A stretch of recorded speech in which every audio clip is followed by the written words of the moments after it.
asking governments to make concrete commitments to департаменти давлатии амрико дар гузориши солонаи худ дар бораи вазъи ҳуқуқи башар дар кишварҳои мухталифи ҷаҳон гузориш дода, писари калонии раиси ҷумҳури Тоҷикистон Эмомалӣ Раҳмон Рустами Эмомалиро вориси падараш номид.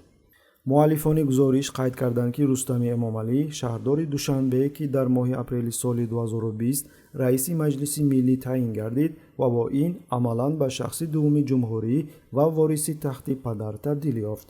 таъмини ҳуқуқу озодиҳо ва шарафи шаҳрвандонро кафолат медиҳам.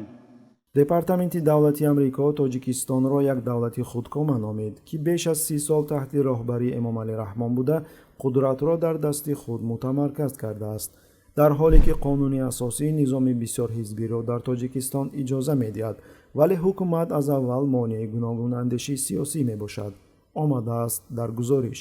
тӯли чанд даҳсолаҳо аст, ки ғарб таҳти сарварии амрико кишварҳои осиёи марказиро ба авторитаризм ва нақзи ҳуқуқи башар дар тамоми бахшҳои ҳаёт муттаҳам мекунад, вале ин чиз онҳоро аз дастгирӣ, таҳким ва маблағгузорӣ кардани режимҳои мазкур, махсусан вақтҳои охир, монеа намешавад.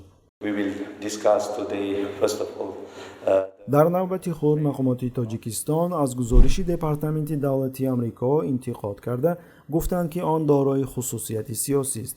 душанбе мутмаин аст, ки дар ин гузориш таҳлили объективии вазъи кунунии ҳуқуқи башар дар кишвар мушоҳида намешавад ва гузоришгарон асосан ба маълумоти манобеъи манфиатдор такя мекунанд, ки ин эътимоднокии маълумоти нашршударо зери шубҳа қарор медиҳад. Our world is going through turbulent times. We are witnessing the transformation of the existing world order. Threats such as terrorism, extremism, drug and arms trafficking, cybercrime and other forms of cross-border organized crime have a tendency to increase exponentially.